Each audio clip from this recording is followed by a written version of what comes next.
This is Inside Mside, your favorite podcast for all things Morningside. Hear stories from students, alumni, faculty, and more about what makes the Morningside experience so special.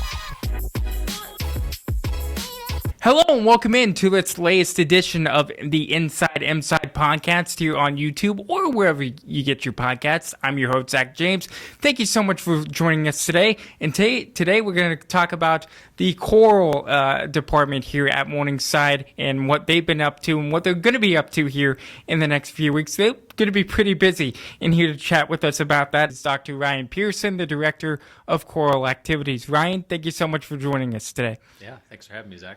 So you guys just came back from a pretty cool trip, singing at Carnegie Hall. You sent about 20 students and yourself to New York City to sing with some of the best collegiate singers in the country. Just walk us through that and what that trip was all about.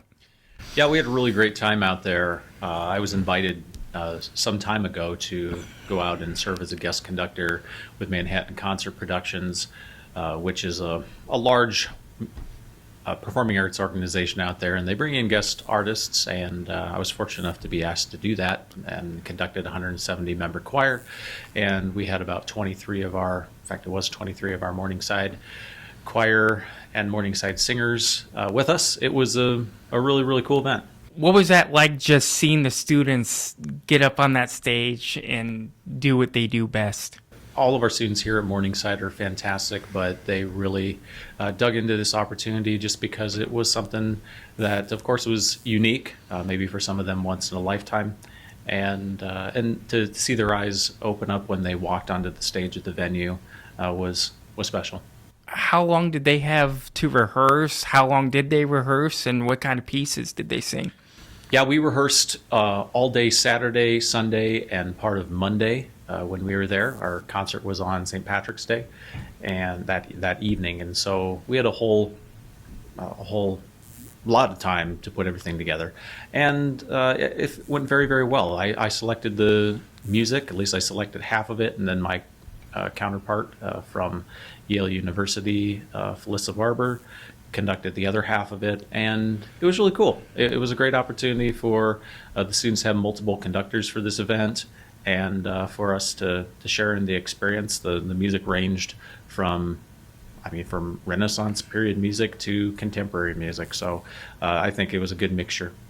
What was it like to see the students' eyes kind of just maybe bulge out, bug out when they went on that stage, and what kinds of things did they say about it before, during, and after the experience? Yeah, that was a unique experience, I think, for everyone involved, and of course, even just beforehand, going out and getting your group photos and such in front of Carnegie Hall. And but when they walked out there, they really gave a great performance. Of course, not just our students, but all of the 170 that were involved in the chorus. It was very memorable. They walked away and felt very good about the final product too. When you look at it, we're very fortunate here at Morningside to have those opportunities. I think the fact that to get some of these cool invitations it's an honor, and we certainly don't take it for granted. And that's why I continue to love working here. It's the great supportive administration that we have to do these endeavors, and just to further student learning. What's it like for you? I mean, seeing the students experience that, I'm sure, is a great thing. What about for you? What's some of the things you get out of it too? It's certainly a professional honor to be invited to conduct in that setting. I guess for me, it's gratifying. It means that Morningside is doing the right things, that we're making great growth in our program. Honestly, that we're also bringing in really, really good students here that are a great reflection on everybody. And that really is true, that the talent in our program right now is very, very high. And so we're grateful for that. That doesn't just automatically happen. It takes a lot of good recruitment. It takes a lot of time and patience to make it get to the point where you have these unique opportunities that you can really thrive in. And what's that say about the students if they want to go on these trips? Now, it's cool. It's college. They want to have experiences like this, but What does it say about these students that they want to go to New York, that they want to go to South Africa, that they want to put on a good show for Christmas at Morningside for the Centennial Choir celebration that we'll talk about here in a couple minutes? What does it say that the students want to do those things? Yeah, I'm just happy that our students enjoy being as excellent as they can in music.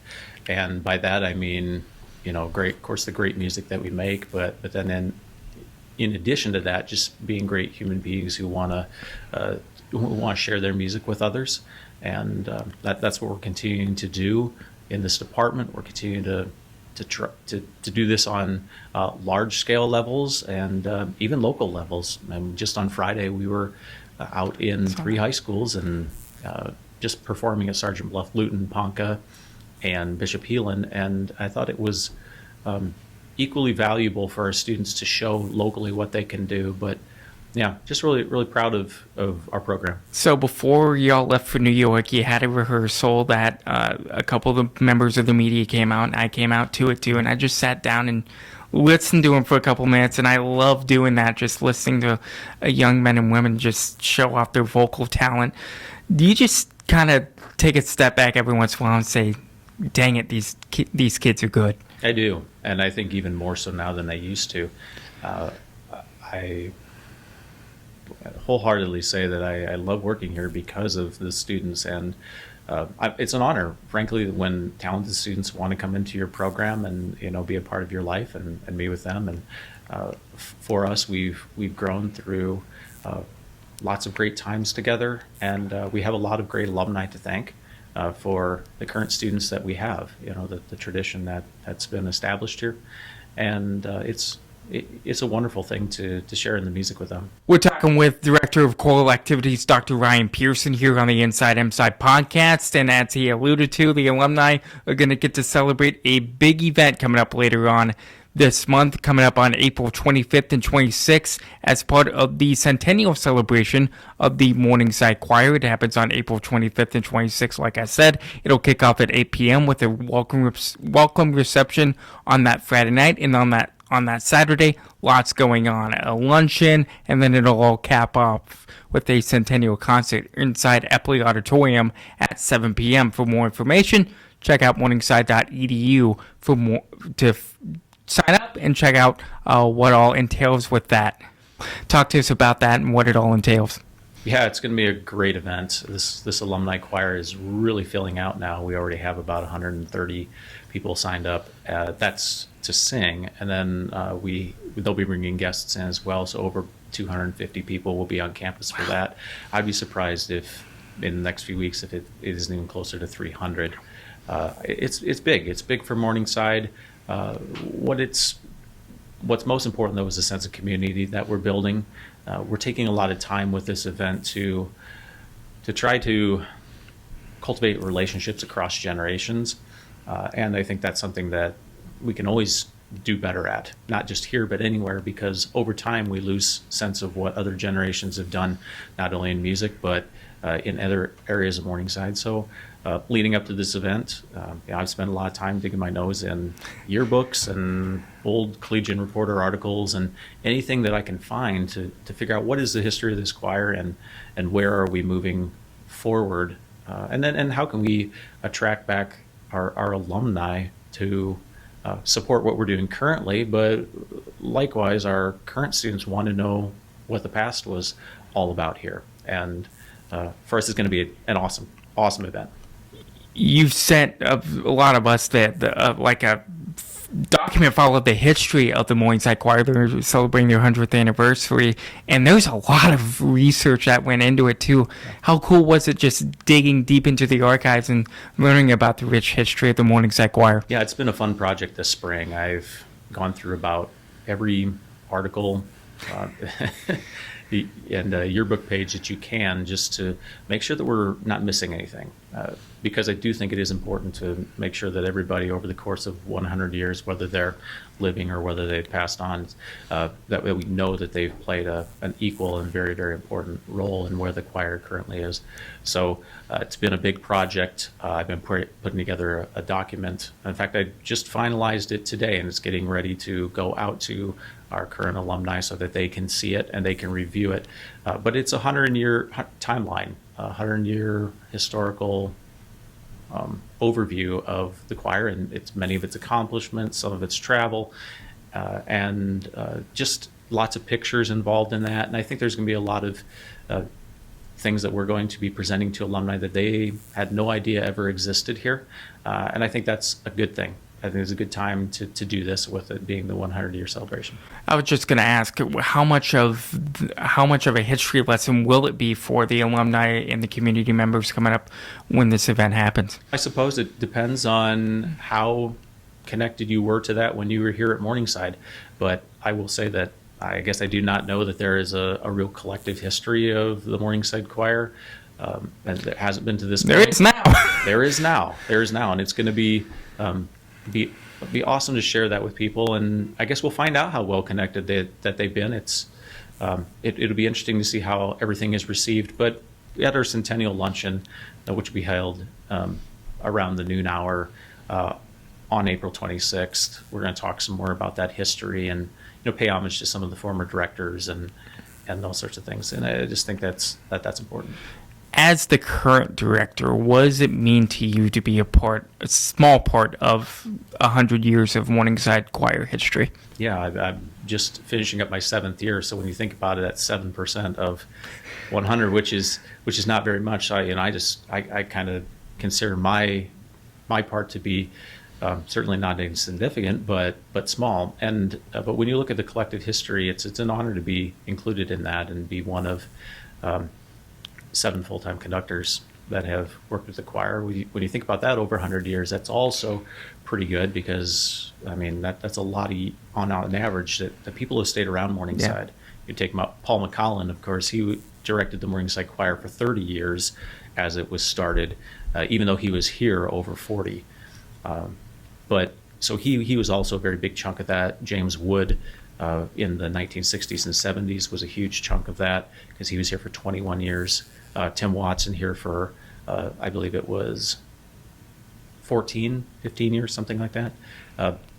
So, yeah, I mean, I feel like, and we're excited to have such as Tim Watson coming back to direct a couple pieces on the alumni choir. That's going to be awesome. We were so excited when he decided to participate.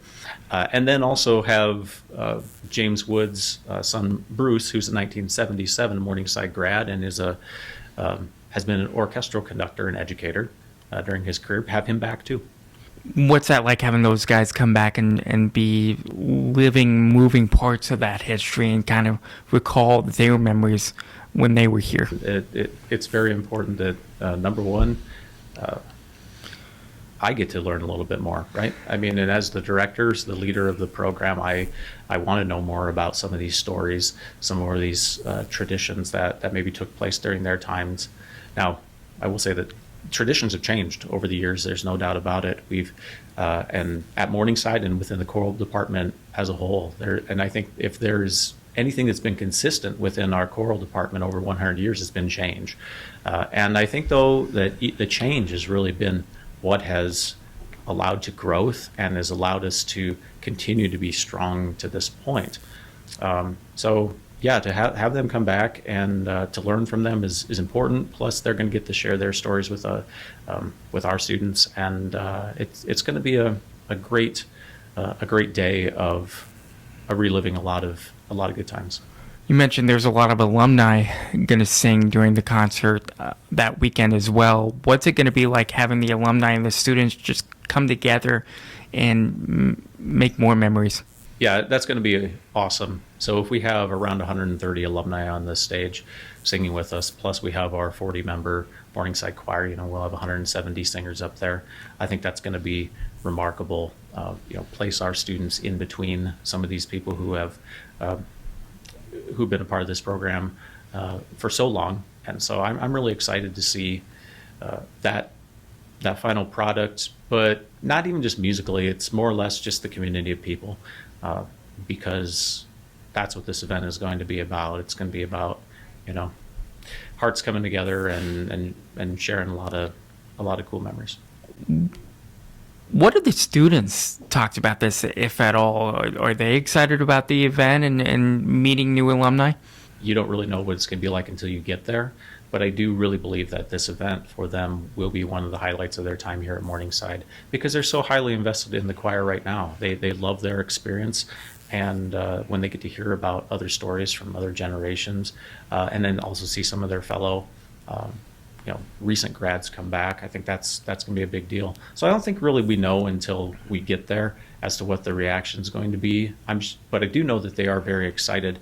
They feel honored with the opportunity to perform for the alums. We've talked about that a lot. So that we'll have the alumni portion of the event where the alumni will sing with the Morningside Choir, but then the Morningside Choir previous to that will sing its own set of music, and we're excited just to show what we've been up to here the last few years, and hopefully to make our alumni proud. Very good. Well, a lot to celebrate in Epley Auditorium, and we hope you will join us April 25th and 26th. Make sure to go check out morningside.edu for more information. We'll have it shared out on all our social media platforms as well. You can check out more about this wonderful university while you're at Morningside.edu. Check out all our other wonderful departments and our wonderful professors and students that make this place one of the best you can find around. And to check out our athletic programs as well, check out MsideMustangs.com. For Dr. Ryan Pearson and the rest of our university engagement staff, I'm Zach James. Thank you so much for watching and listening to this edition of the Inside Mside podcast. We'll talk to you next time.